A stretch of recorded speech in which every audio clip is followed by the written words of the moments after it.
W.D. Mohammed has instructed his followers in the manner of Prophet Muhammad of 1500 years ago when he removed the idol gods from the Kaaba by saying, remove all images and racial effects from worship. If we don't want dope in our communities, how much more should we be against the Caucasian image that makes Bilalians think inferior and that makes Caucasians equally artificial?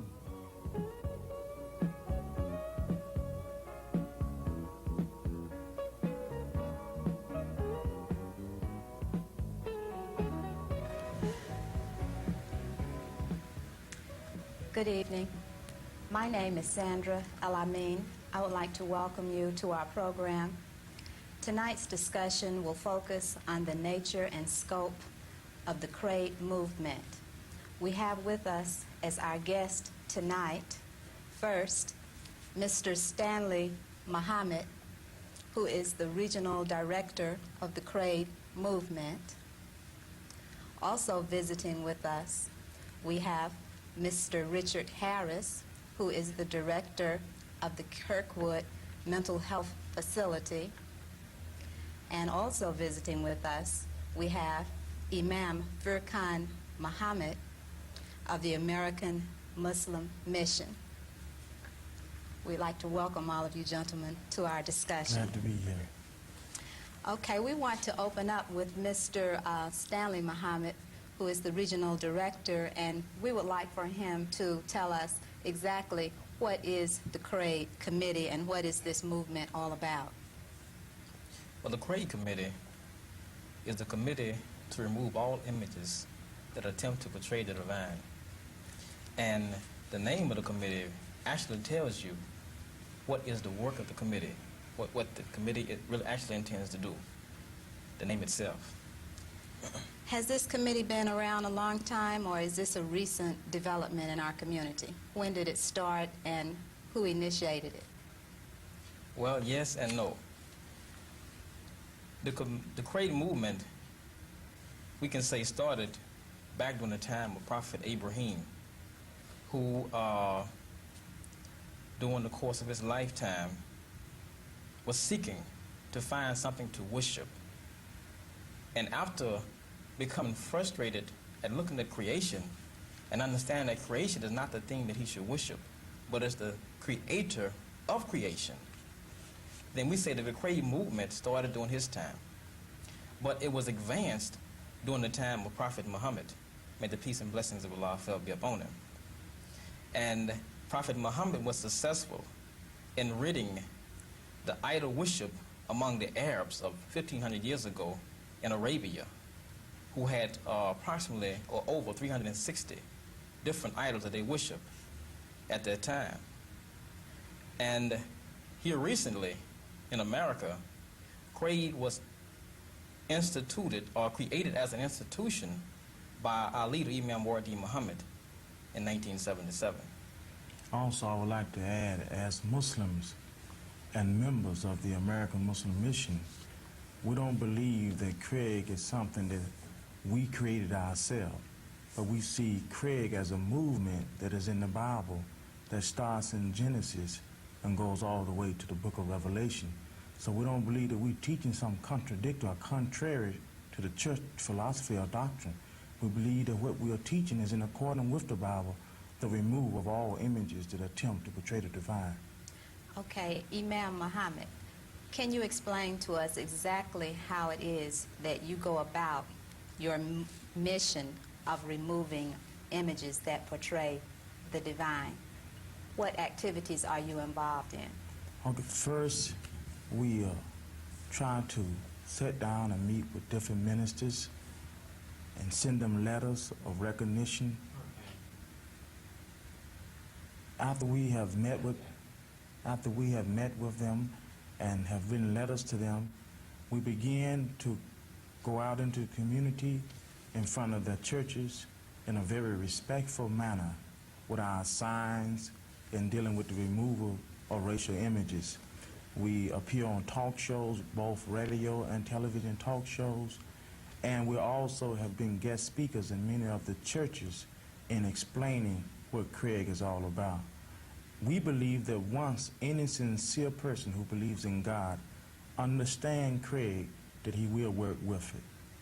Okay, do I understand that you're saying that what the C.R.A.I.D Committee does is it goes to churches and asks the members of those churches to remove images that they have established in their churches over periods of hundreds of years? Yes.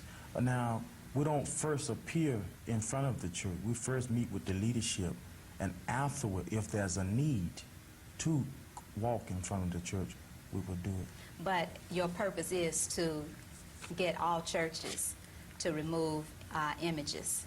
Yes. Do you feel, Mr. Mohammed, Imam Mohammed, that this is infringing upon the rights of other religions?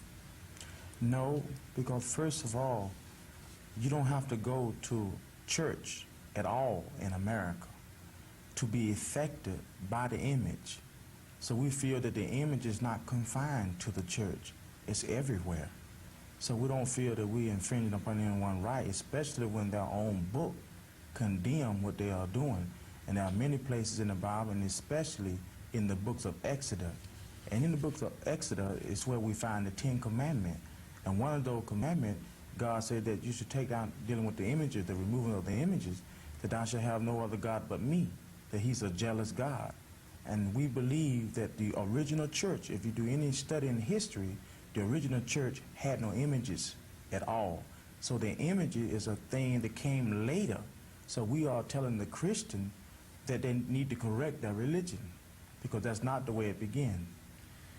Okay, Mr. Stanley Mohammed, can you explain to us just what the detriment of having these images is? Why are you all so actively engaged in getting people to remove these images? What is the seriousness of the issue? Well, one of the most obvious harmful effects of having racial images in religion is the fact that as African American people, when we attend these churches with the image of a Caucasian Jesus, Caucasian angels, and Caucasian prophets, these pictures develop within our subconscious mind an inferiority complex.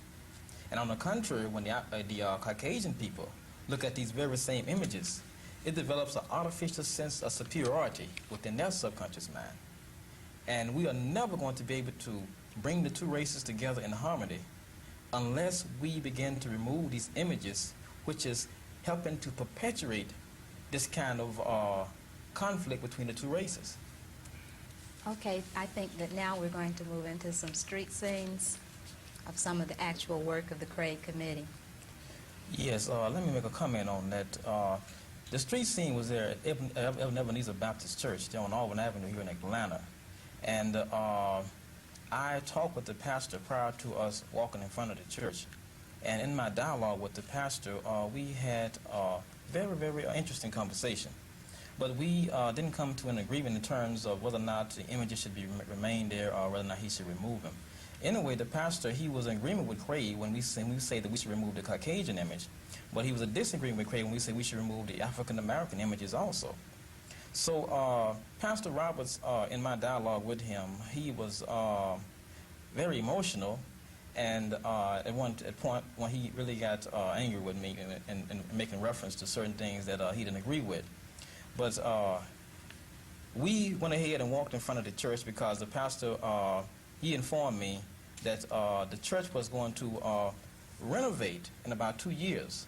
And during the course of that renovation, they were going to remove the Caucasian image of Jesus that they have in the church and replace it with a picture of a dove. And we, as members of the C.R.A.I.D Committee, we was requesting that he go ahead and remove that image right away because that image was going to continue to have the detrimental effects on the minds of our children and also the minds of the congregation who continue to attend that church during the course of these 2 years. So this street scene here is right there in front of the Ebenezer Baptist Church there on Auburn Avenue. Thank you.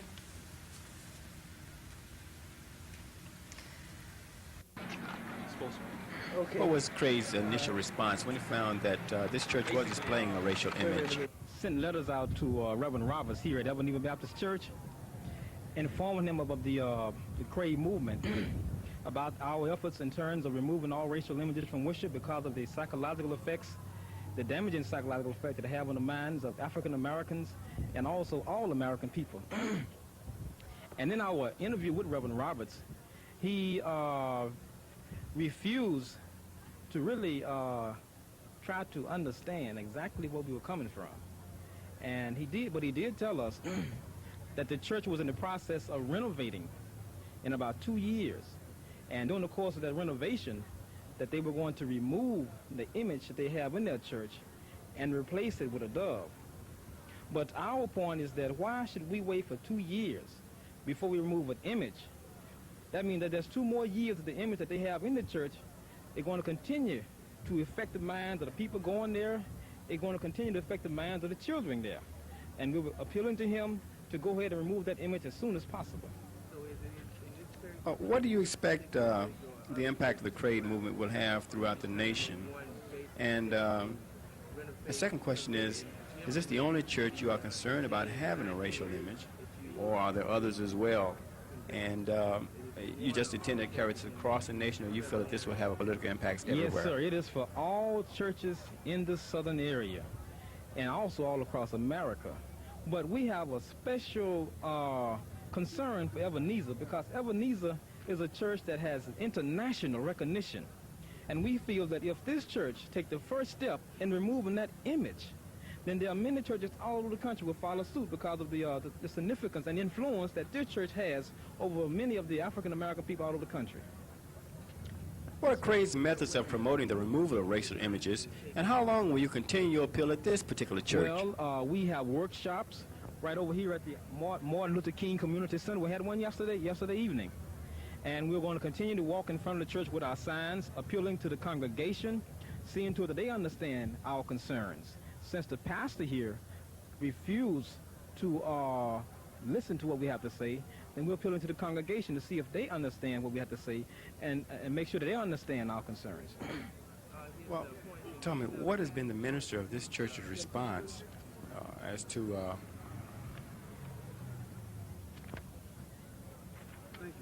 Thank you.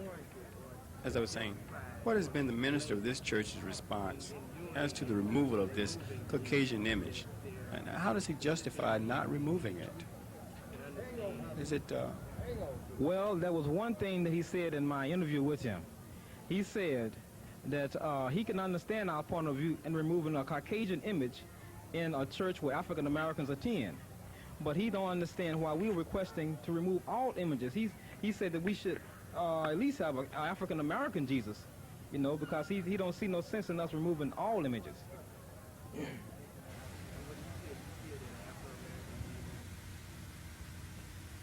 We've just seen some scenes of the C.R.A.I.D Committee in action, and I would like to ask Mr. Mohammed, generally, what has been the response of the average citizen on the street to this type of demonstration? Well, Sandra, we receive different types of responses. Those who don't understand why we're in front of those churches, they are excited, some are shocked, some are even very, very surprised, and they rush over to us, they ask for leaflets, they want to ask questions, they want to know what is this all about, why are you walking in front of this church, why are you demonstrating against the church, what has the church done, you know. But those who know what we're all about, they look at us and they say, well, the brothers are still on the case, they've been here for the past 5 years, you know. And basically, that's the general kind of response we get. Okay. I'm aware that recently the C.R.A.I.D Committee has had some difficulty in the city of College Park with getting a permit to do the type of thing it is that you do. And I was wondering if Imam Mohammed would explain to us the nature of the difficulty that has been experienced by your committee in College Park. Yes. We wanted a permit to have a C.R.A.I.D walk, which they refer to as a parade.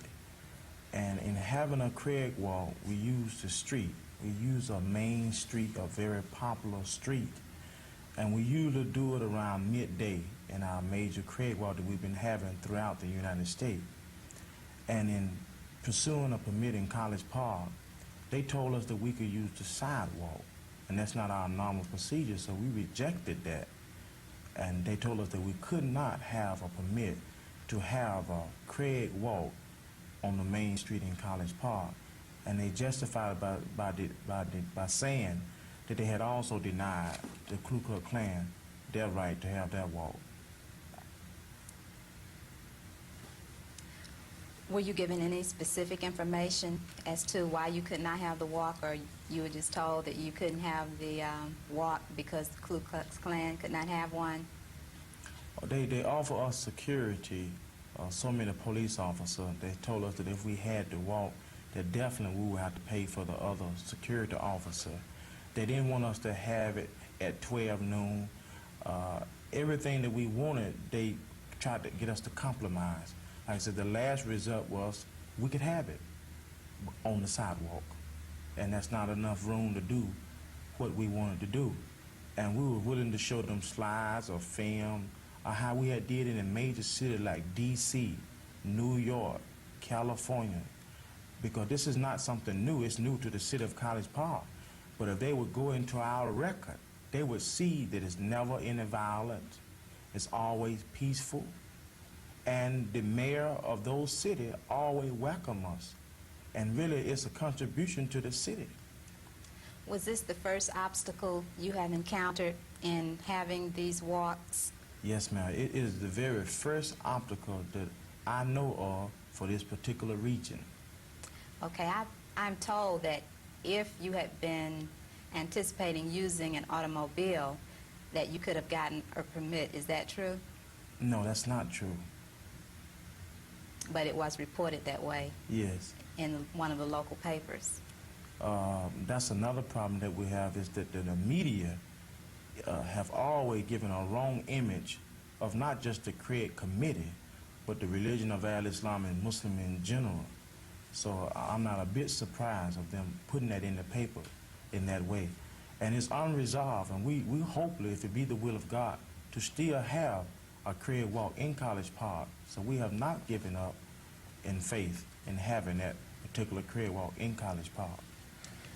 Okay, I would like to ask Mr. Mohammed if he will to expound a bit about the situation with the statue of Jesus, I believe it is, that's to be erected over the site of an old cemetery at I-75.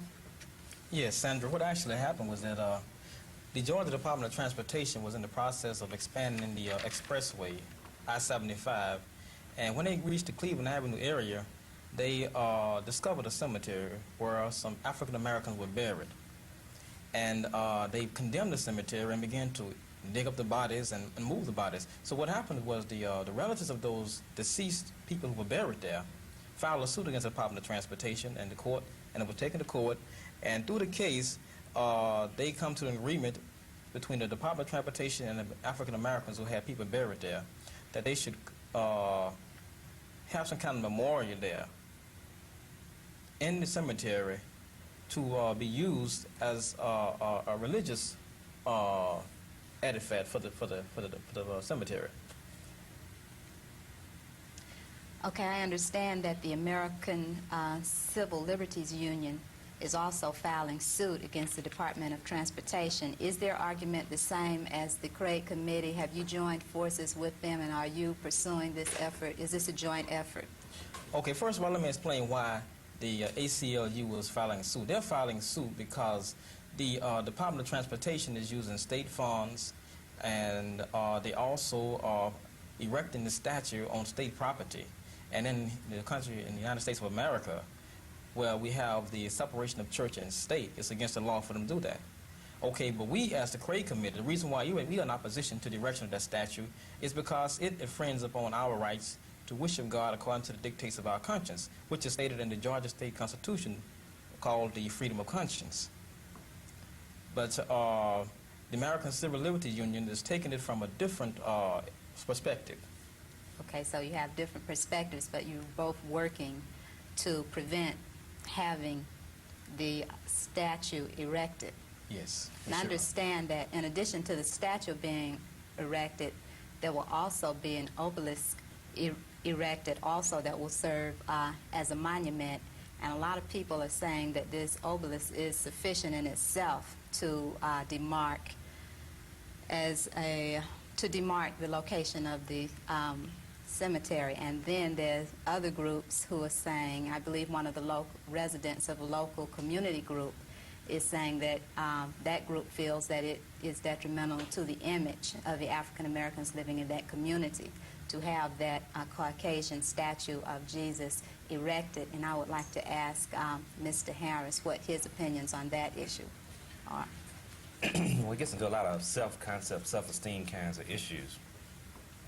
And I think that there's just so many historical pieces of information. For instance, some aspects of European Christianity were co-opted from African forms of religion, literally. I remember a parallel from Isis, who was an African, to Mary, which is one of the foundations of Christianity. I think that one of the problems is that whites have ruined many cultures with their arrogant assumption that their form of religion was best. Often whites have given other cultures religion while ripping those cultures off of their earthly material possessions, and I think Africa is a classic example of that happening also.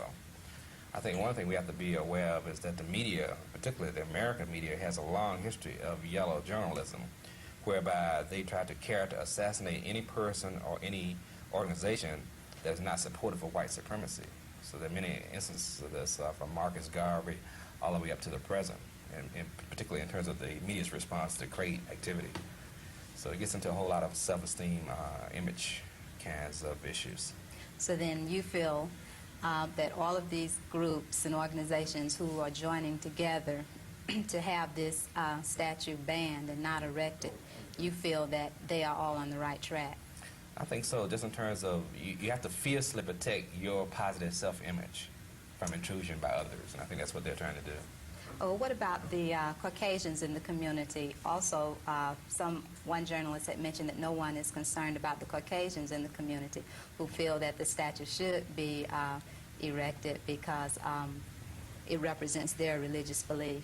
But I think the issue is that the people who are supposed to be honored are the dead who are black, and so why have a Caucasian image to represent a memorial to blacks that looks white? Do you feel that this movement has any relationship to the civil rights movement? Do you see any connection? Do you feel that it's related to that movement, an evolution of that movement? Or do you feel that it's the antithesis of that movement? Well, I see a relationship to the civil rights because we're dealing with self-worth, self-dignity. So I do see a relationship with that. But in regard to what we was talking about and dealing with people understanding C.R.A.I.D, most Caucasian ministers that I have met with, their misconception was they thought that we meant taking the Caucasian image down and replacing it with a black one. And when we explain to them, we're saying take all images down. And we're saying that a white poison cake would kill you like a black poison cake would kill you. They both contain poison. Okay, let's hear what Mr. Harris has to say on that same subject. Well, I think that we are talking about a civil rights issue in a way, because if you look at how religion was used within the context of slavery, you know, there were certain passages out of the Bible that were pulled out in terms of like, obey your master, and those who suffer on this earth will be blessed by and by. And it was an attempt to get people to overlook all the pain and suffering in this world and just get themselves ready for the next world, which would keep them from dealing with the oppression in the present tense. So I think that we're talking about a secularization of religion. I think we have to be aware of the whole issue of subliminal seduction. I think that one of the games that's being played with religion is whenever you think in your mind's eye of the divine, the issue is to try to see a white person there. I mean, that's what it's all about across the world. And I think that there's another concept too. There's a black female psychiatrist out of Howard University in Washington, D.C., who Dr. Frances Cress Welsing, who talks about the Cress color confrontation theory of racism. She talks about the fact that 3/4 of the world's people are color, and if man is made in the image of God, how can 1/4 of the people say he looks like me as opposed to looking like the other 3/4? And so it's a matter of who's going to define reality, and whites tend to define it to their advantage, and I think those are some of the issues that we're trying to deal with. Yes, just as Dr. Harris mentioned the word reality, a certain thing clicked into my mind in terms of the psychological effects of the images. Like when the Caucasian people look up at the image of Jesus, and he see that his flesh identifies with that same image. And we, from this, I understand that the psychological effect it has on his mind is that it helps him to escape his own reality, and it inflates his ego. He see Jesus as being the Lord of the world, and he look at himself, especially here in America, and they see themselves as being lords of this country. Okay, then he see Jesus as being the Savior, or he see Jesus as being the administrator. You know, and he can look at himself and identify with those kind of images. Okay, so what I'm saying is this, that when the African American look at this image, he cannot see it in the same way. So his reality is distorted. And Dr. Harris mentioned the word reality. That kind of clicked in my mind. I want to kind of comment on that. I think in psychology they call that transference. Is that correct? Yeah, that's a good term. One thing I'm thinking about is that many whites often believe their own propaganda, you know, and they do, in the main, in fact, do feel that they are closer to God than other ethnic groups. And I think that's one of the issues around which C.R.A.I.D is centered. And believe it or not, it is the Caucasian image of Jesus that really give encouragement and has given birth to the Ku Klux Klan type of thinking and mentality. Now, when people believe that the Caucasian image of Jesus and relate that Jesus is the Son of God and he's Caucasian, then the question is asked, what color is his father? So indirectly, that's worshiping God as a Caucasian, even though you say the image is the Son of God.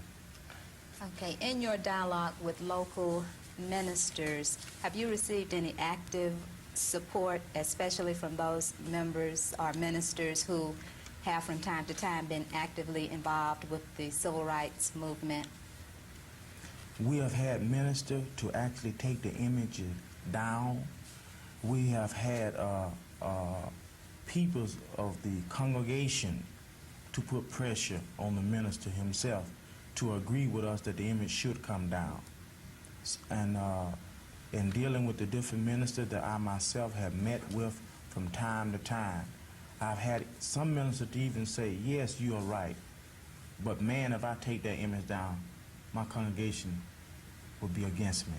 So many of them feel that the congregation will be against them, but most of all of them agree that it should come down, whether they take it down or not.